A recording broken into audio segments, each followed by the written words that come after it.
बेटा देखो तो तुम्हारे पिताजी की तबीयत ठीक नहीं लग रही, तो उन्हें डॉक्टर के पास दिखा लाओ। उनके हाथ पैर सुन्न हो रहे हैं, शरीर भी ढीला सा लग रहा है। पुष्पा जी ने अपने बड़े बेटे अंकुर से कहा। अंकुर जो अपने ऑफिस के काम में लगा हुआ था, अपनी माँ की बात को सुनकर भी अनसुना कर रहा था। थोड़ी देर तक पुष्पा जी आशा भरी निगाहों से उसकी ओर देखती रही, परंतु उसने कोई जवाब नहीं दिया। बेटा अंकुर, पुष्पा जी उसे दोबारा कहने ही लगी थी कि इतने में उसकी पत्नी मर्दुला बाहर आई, जो केवल नाम की मर्दुला है, परंतु मुंह की बहुत खारी है। खींचते हुए बोली, अरे माँ जी, आप देख तो रही हैं कि ये अपने ऑफिस का काम करने में व्यस्त हैं, फिर भी उन्हें परेशान कर रही हैं। आपके तो दिन भर की फरियाद ही खत्म नहीं होती। अब ये ऑफिस का काम करें या आप दोनों की सेवा में लगे रहें। अपनी बड़ी बहू मर्दुला से कड़वाहट भरी बातें सुनकर पुष्पा जी ने अपने छोटे बेटे का दरवाजा खटखटाया। तभी छोटी बहू शांति बाहर आई।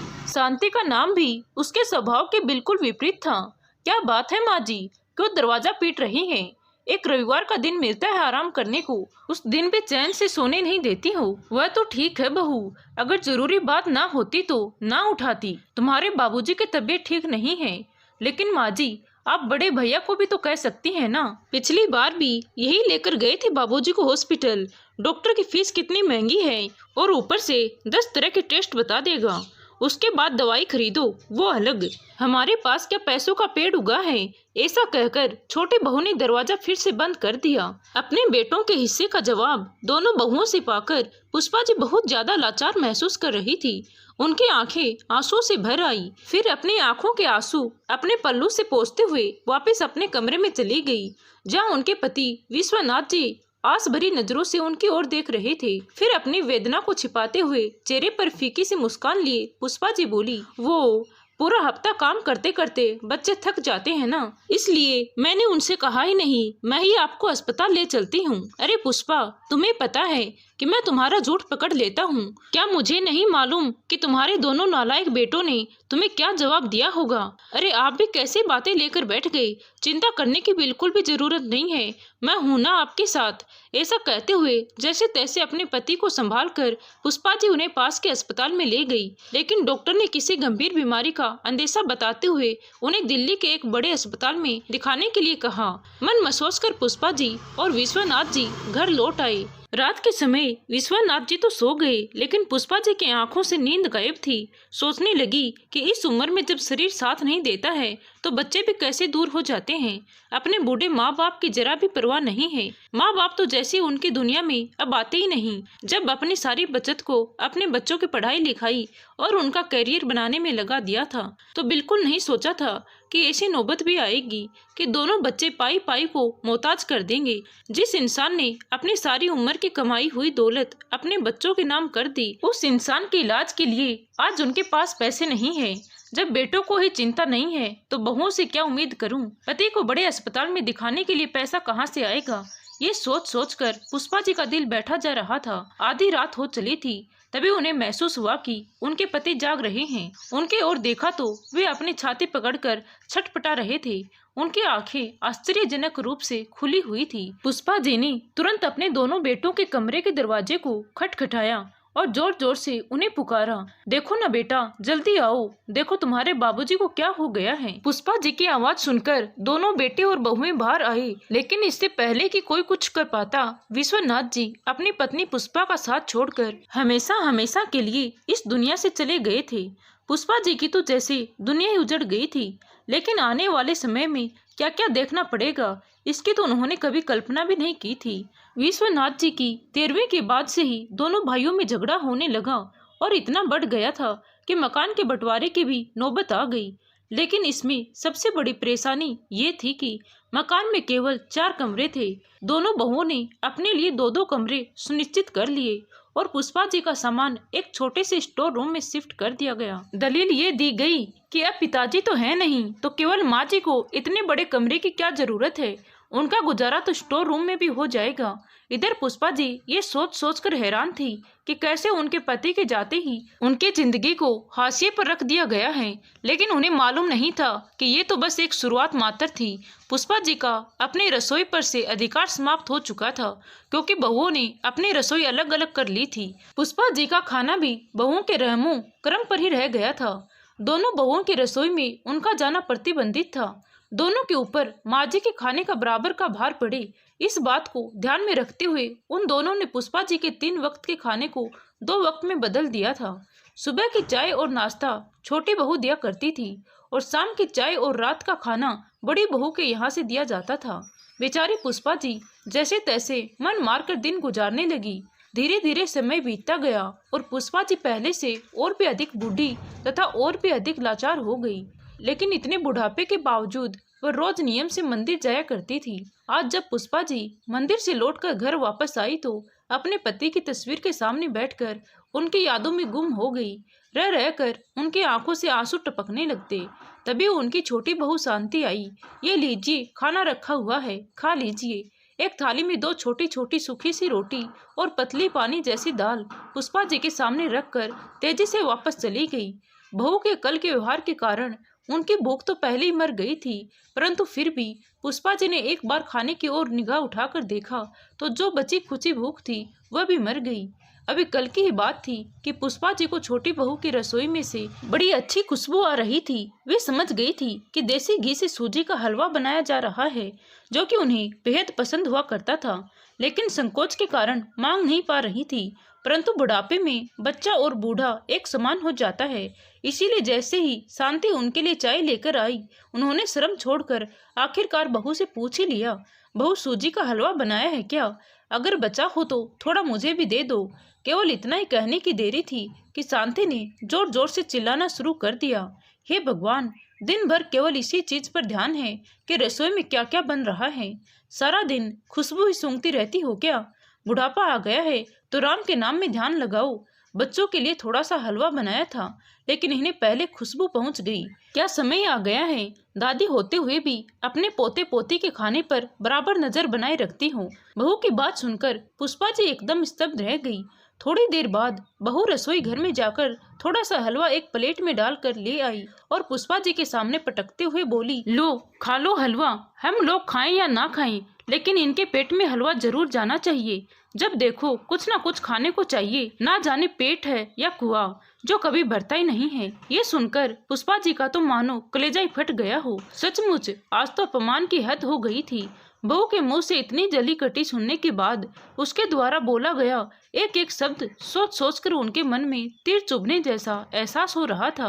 अब तो वो सूजी का हलवा भी उन्हें जहर समान दिखाई दे रहा था। हलवा सामने रखा था, लेकिन पुष्पा जी ने अब उस हलवे को छुआ तक नहीं। छोटी तो छोटी, अक्सर बड़ी बहू भी पुष्पा जी को ऐसे ही ताने सुनाती रहती थी। अक्सर उन्हें खाना देर से दिया जाता था, इसीलिए वह भूखी रह जाया करती थी। एक दिन जब उनसे भूख बर्दाश्त नहीं हुई तो उन्होंने घर के मंदिर में रखा प्रसाद खा लिया और उन्हें ऐसा करते देख उनकी बड़ी बहू मर्दुला ने शोर मचा दिया। शर्म आनी चाहिए माँ जी, आप तो भगवान के लिए रखा प्रसाद ही चोरी करके खा रही हैं और भी न जाने दिन भर क्या क्या खा जाती होगी। अगर मैं न देखती तो हमें आपकी इन हरकतों का पता ही नहीं लगता। इतना अपमानित होने के बाद पुष्पा जी फूट फूट कर रोई, लेकिन उन्हें कुछ समझ नहीं आ रहा था आखिर जाए तो जाए कहाँ, क्योंकि रहना तो बेटे और बहुओं के साथ ही था। बहुएं उन्हें रसोई में नहीं जाने देती थी, लेकिन बाहर के सारे काम करवाती थी, झाड़ू पोछा, बर्तन साफ करना, सब्जियां काटना, कपड़े सुखाना इत्यादि। इस उम्र में इन सब कार्यों को करते करते पुष्पा जी बेहद थक जाती थी, फिर भी उन्हें प्यार से 2 बोल भी नसीब नहीं होते थे। आए दिन दोनों बहुएं उन्हें अपने तानों का शिकार बनाती रहती थी। पुष्पा जी सोचने को मजबूर हो जाती, हे भगवान, इतनी खराब किस्मत केवल मुझे मिलनी थी। बेटों को तो अब जैसे मुझसे कोई मतलब ही नहीं रहा। कई कई दिन मेरे कमरे में झांकते तक नहीं हैं। सुबह उठकर नौकरी पर निकल जाते हैं और रात को देर से आते हैं। दोनों में से एक भी हाल चाल पूछना जरूरी नहीं समझता है। शायद बुढ़ापे में ये सभी देखना था। बचपन में जिस माँ से थोड़ी देर के लिए भी दूरी ये दोनों बेटे बर्दाश्त नहीं करते थे। माँ के साथ कौन सोएगा, इस बात पर भी खूब झगड़ते थे। अपने प्रति अपने बच्चों का इतना प्यार देखकर कभी मैं फूली नहीं समाती थी, और आज ये आलम है कि अपनी उसी माँ से हाल चाल जानना तो दूर, उसे वह आज नजर उठाकर देखना भी जरूरी नहीं समझते हैं। पुष्पा जी की हालत घर में पड़े पुराने सामान की तरह थी, जिसकी कोई कदर नहीं थी। एक दिन पुष्पा जी जब मंदिर गई तो भगवान की मूर्ति के आगे फूट फूट कर रोने लगी और भगवान के सामने प्रार्थना करने लगी कि हे भगवान, मेरी बहुओं को सद्बुद्धि देना। उसी दिन संयोग से पुष्पा जी की बचपन की सहेली गंगा देवी भी इस मंदिर में आई हुई थी और पुष्पा जी को देखते ही पहचान गई, लेकिन उन्हें रोते देखकर उनकी सहेली के दिल को बहुत ठेस पहुंची। जब पुष्पा जी प्रार्थना करके मंदिर की सीढ़ियों से उतरने लगी तो तभी गंगा देवी ने उन्हें आवाज लगाई, अरे पुष्पा, पहचाना नहीं मुझे? हाँ, अब तो बुढ़ापे के कारण चेहरे पर झुर्रियां भी तो इतनी आ गई हैं कि चेहरा पहले जैसा रहा ही नहीं। तभी पुष्पा जी अपने चेहरे पर हल्की सी मुस्कुराहट बिखेरते हुए बोली, अरे नहीं, तुम्हें कैसे भूल सकती हूँ गंगा, बहुत दिनों बाद मिली है, लेकिन बचपन की यादें अभी ताजा हैं। लेकिन तुम तो विदेश चली गई थी ना अपने बेटों के साथ? फिर उनकी सहेली गंगा ने कहा, बस पुष्पा, क्या बताऊं, अपने पति की मृत्यु के बाद मैं अपने बेटे की जिद करने पर उसके साथ विदेश चली तो गई थी, लेकिन विदेश में वह अपनापन कहाँ, बेगानी धरती पर रहना मुझे तो रास न आया। इसीलिए 15 दिन पहले ही मैं यहाँ अपने घर वापस लौट आई हूँ। अकेली रहती हूँ, इसीलिए थोड़ी देर मन की शांति के लिए मंदिर आ जाती हूँ। वैसे पुष्पा, एक बात बोलूं, तुमसे मिलकर आज अच्छा तो बहुत लगा, लेकिन तुम्हें उदास देखकर दिल को दुख भी बहुत हुआ। आखिर बात क्या है? गंगा ने पूछा तो पुष्पा जी के दिल की गहराइयों में छिपी पीड़ा और दर्द उनके आंसुओं के जरिए बाहर आ गई। बहुत दिनों बाद किसी अपने से मिलकर पुष्पा जी अपने दर्द को छिपा ना सकी। वह अपनी सहेली से गले मिलकर बहुत देर तक रोती रही और उन्हें अपने दुखी जीवन का सारा विवरण बता डाला। पुष्पा जी की सारी बातें उनकी सहेली गंगा देवी ने बड़े ध्यान से सुनी और फिर कुछ सोच में पड़ गई। थोड़ी देर रुककर बोली, हर समस्या का कोई ना कोई हल जरूर होता है।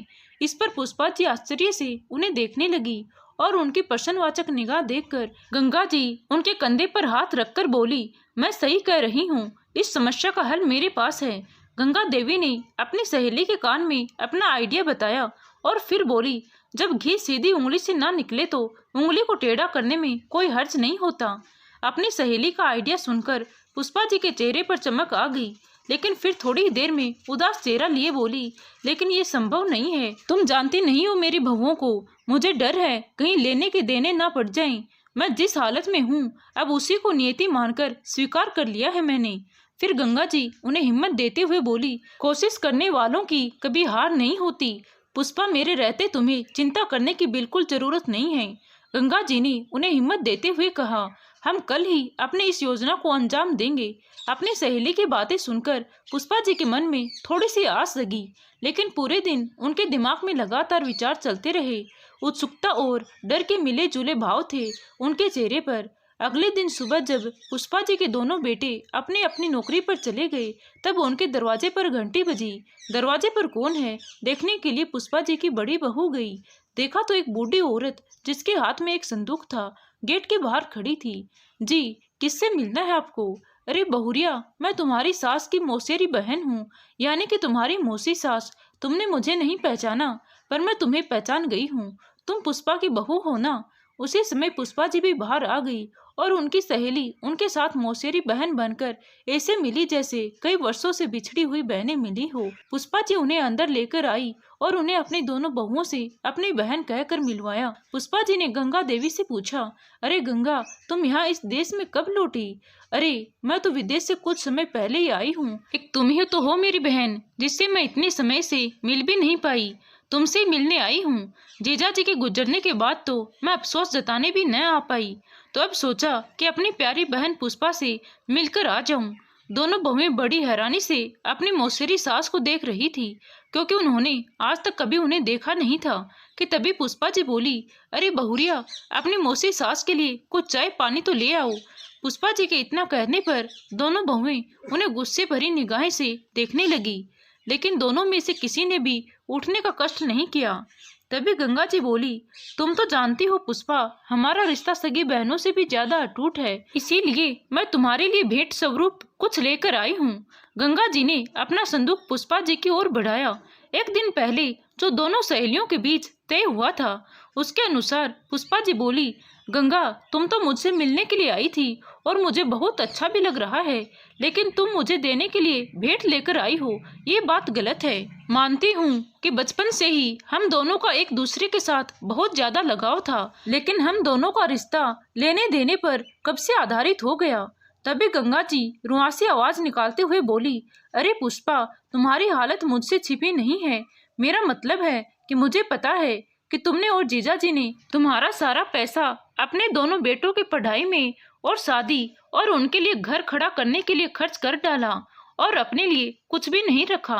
देखा जाए तो ये सब ठीक ही है, क्योंकि तुम्हारे बेटे और बहुएं बहुत अच्छे हैं, कितने प्यार से बर्ताव करते हैं तुम्हारे साथ, बहुत अच्छे से संभाल रखा है उन्होंने तुम्हारे घर को। मुझे आज भी वह दिन याद है जब हमारा कारोबार पूरी तरह से ठप हो गया था और हमारे सिर पर केवल कर्ज ही बचा था। कर्ज इतना बढ़ गया था कि मुझे पुश्तैनी गहने तक गिरवी रखने पड़े थे। गुजर बसर के लिए जरूरी चीजें खरीदने के लिए भी पैसे नहीं थे हमारे पास, और मुसीबत आने पर सारे रिश्तेदारों ने हम लोगों से मुंह मोड़ लिया था। और पुष्पा, ऐसे मुश्किल समय में तुमने और जीजा जी ने हमारी इतनी मदद की थी, तुम्हारे उस एहसान को मैं कैसे भूल सकती हूँ। उस समय तुम लोगों ने न केवल हमें पैसे से मदद की थी, बल्कि हमारा हौसला भी बढ़ाया था। सच कहूँ पुष्पा, आज के समय में यदि मैं सिर उठाकर जी रही हूँ तो केवल तुम लोगों की वजह से। तुम्हारे आशीर्वाद से विदेश में मेरे बेटे का कारोबार भी इतना अच्छा चल रहा है कि उसने तो धन दौलत का अंबार लगा दिया है, हर महीने लाखों रुपए भेजता है। पुष्पा, तुम्हारा एहसान तो मैं जिंदगी भर नहीं चुका पाऊंगी, लेकिन मेरी ये भेंट स्वीकार कर लो। बहन, अब मेरी जिंदगी कितनी बची है और मैं चाहती हूँ कि अपने मरने से पहले ये काम करके जाऊं। तभी पुष्पा जी हैरान होते हुए बोली, लेकिन गंगा, इस संदूक में है क्या? तभी गंगा देवी ने कहा, इस संदूक में मेरे पुश्तैनी गहने हैं। मैं समझती हूँ कि मेरे इन पुश्तैनी गहनों पर यदि किसी का हक बनता है तो वो है तुम्हारा। अब तुम इन्हें लेने से मना मत करना। अपनी बड़ी बहन का प्यार समझकर ये संदूक रख लो और इसकी चाबी ले लो, मुझे अच्छा लगेगा। अभी तक पुष्पा जी की दोनों बहुएं, जिन्होंने अपनी सास के कहने के बावजूद भी घर आए मेहमानों को पानी तक नहीं पूछा था, उनका संदूक देखते ही अपनी अपनी रसोई की तरफ दौड़ी। मर्दुला ने जल्दी से गैस पर चाय चढ़ा दी और शांति फटाफट डिब्बों में ड्राई फ्रूट भरकर मौसी के सामने हाजिर हो गई। अब तो दोनों बहुओं में मौसी की सेवा करने के लिए जैसे होड़ सी लग गई। एक चाय के साथ पापड़ तलकर ले आई और दूसरी पकोड़े बनाकर ले आई। गंगा जी अपनी सहेली पुष्पा की ओर दबी मुस्कान के साथ तिरछी नजर से देख रही थी। कुछ देर बाद गंगा जी ने कहा, अच्छा पुष्पा, अब मैं चलती हूँ। लेकिन दोनों बहुओं ने गंगा जी के मुँह से ये बात सुनी कि उनके घर में नोटों का अंबार लगा है और वह इतनी अमीर औरत है कि भेंट में भी पैसा और गहने लेकर आई है। ये सब सोच विचार कर मर्दुला और शांति दोनों ही उनसे प्यार का नाटक करने लगी। मर्दुला बोली, अरे मौसी जी, आप अभी तो आई हैं, कुछ दिन हमारे साथ भी रहो, हमारी भी इच्छा है आपकी सेवा टहल करने की। तभी शांति ने पुष्पा जी के कंधे पर हाथ रखते हुए कहा, आप रहेंगी तो हमारी प्यारी सासू माँ का भी दिल बहल जाएगा, वरना जब से ससुर जी गए हैं सासू माँ तो बेचारी गुमसुम सी हो गई हैं। फिर पुष्पा जी बोली, हाँ गंगा, बहुएं सही कह रही हैं, इतने दिनों बाद आई हो, कुछ दिन यही रुक जाओ। दोनों बहुओं और पुष्पा जी के द्वारा रुकने की गुजारिश की जाने पर गंगा जी एक रात के लिए उनके पास ही रुक गई। मर्दुला और शांति ने गंगा जी की सेवा करने में कोई कसर नहीं छोड़ी। आज रात का खाना दोनों बहुओं की रसोई में से बनकर आ रहा था। लजीज खाना खाने के बाद आज पुष्पा जी को भी सूजी का हलवा नसीब हुआ। हलवा खाते खाते उनकी आंखें आंसुओं से भर आई, क्योंकि ये वही सूजी का हलवा था जिसके कारण पुष्पा जी को बहुओं की जिल्लत भरी बातों का सामना करना पड़ा था। रात को जब पुष्पा जी अपनी सहेली गंगा के साथ बिस्तर पर सोने के लिए आई तो पुष्पा जी ने महसूस किया कि आज वह पहले वाली डरी सहमी हुई पुष्पा नहीं थी। अपनी सहेली के साथ कुछ घंटे बिताकर आज वह नए उत्साह की अनुभूति कर रही थी। दोनों सहेलियां आज बहू द्वारा किए गए व्यवहार पर अपनी हंसी नहीं रोक पा रही थी। कहीं बहुएं सुन ना ले, ये सोचते हुए दोनों दबी आवाज में हंसते हुए आपस में काफी देर बातें करती रही। अगले दिन सुबह जब गंगा जी नाश्ता करके अपने घर वापस जाने लगी तो पुष्पा जी के साथ दोनों बहुएं उन्हें घर के मुख्य द्वार तक छोड़ने आई। पुष्पा जी ने उन्हें कहा, अरे गंगा, तुम मुझे अपने पुश्तैनी गहने देकर तो जा रही हो, लेकिन मैं इस उम्र में इन गहनों का क्या करूंगी। तब गंगा जी दोनों बहुओं की ओर देखते हुए अपनी सहेली से बोली, ये भी कोई पूछने वाली बात है। वैसे तो तेरी दोनों बहुएं बहुत अच्छी हैं, लेकिन जो ज्यादा सेवा करे उसी को दे देना। ऐसा कहकर गंगा जी तो चली गई, लेकिन जो काम वह करके गई थी उसका असर उसे दिन से दिखना शुरू हो गया। मर्दुला और शांति दोनों बहुओं ने पुष्पा जी का सामान स्टोर रूम में से निकालकर वापस उनके पुराने कमरे में शिफ्ट कर दिया और कमरे को अच्छे से सजा दिया। अब पुष्पा जी को दोबारा से 3 वक्त का खाना नसीब होने लगा था। गंगा जी द्वारा दिए गए संदूक पर पहले से एक ताला जड़ा हुआ था। उसकी चाबी पुष्पा जी ने संभाल कर रखी थी। पुष्पा जी ने उस संदूक को अपनी पेटी में रखकर उस पर भी एक बड़ा सा ताला जड़ दिया, जिसकी चाबी हमेशा उनके पास रहती थी। अब दोनों बहुएं समझ चुकी थी कि उनकी सासू माँ इतनी आसानी से तो गहने नहीं निकालेगी, लेकिन दोनों ने ठान लिया था कि वे अपनी सासू माँ का दिल जीत कर ही रहेंगी। उस दिन के बाद से तो बहुएं माजी माजी करते नहीं थकती थी। दोनों बहुओं में अपनी सास की सेवा करने की होड़ सी लग गई। जहाँ पहले पूरे घर की सफाई और बर्तन और कपड़ों का जिम्मा पुष्पा जी की सर मढ़ दिया गया था, वहीं अब सारे काम वापस दोनों बहुओं ने संभाल लिए थे। वे दोनों उनके खाने पीने का इतना ख्याल रखने लगी कि पुष्पा जी की सेहत पहले से अच्छी हो गई थी। अब पुष्पा जी हर रोज शाम को मंदिर जाती और वहीं मंदिर के आंगन में बैठकर कुछ समय अपनी सहेली गंगा के साथ हाल चाल बांटती। दोनों सहेलियां अपने बचपन को याद करके हंसती बतियाती। अब तो पुष्पा जी, जो पति की मृत्यु के बाद अपना जीवन व्यर्थ समझने लगी थी, उनके दिल में जीने की चाह वापस आ गई थी। आज अपने कमरे में आराम फरमाते हुए पुष्पा जी अपनी सहेली को दिल से दुआएं दे रही थी और सोच रही थी कि अगर गंगा मेरी जिंदगी में वापस ना आती तो मैं आज भी धिक्कार भरी जिंदगी जीने पर मजबूर होती। इतनी इज्जत और सुकून कभी ना मिल पाता। दोनों बहुएं समझती हैं कि इस संदूक में लाखों के गहने हैं, लेकिन या तो गंगा जानती है या फिर मैं कि उस संदूक में अखबार में लिपटे हुए पत्थरों के अलावा और कुछ नहीं है। लेकिन कुछ न देकर भी गंगा ने मुझे बहुत कुछ दे दिया है। अब ये सब सोच ही रही थी कि उनके कानों छोटी बहू की आवाज आई, माँ जी ये लीजिए, आपके लिए बादाम वाला दूध बनाकर लाई हूँ। तो दोस्तों, गंगा जी का सुझाव आपको कैसा लगा कमेंट करके जरूर बताएं, और कहानी अच्छी लगी हो तो प्लीज वीडियो को लाइक, शेयर एंड सब्सक्राइब जरूर करें। Thank you.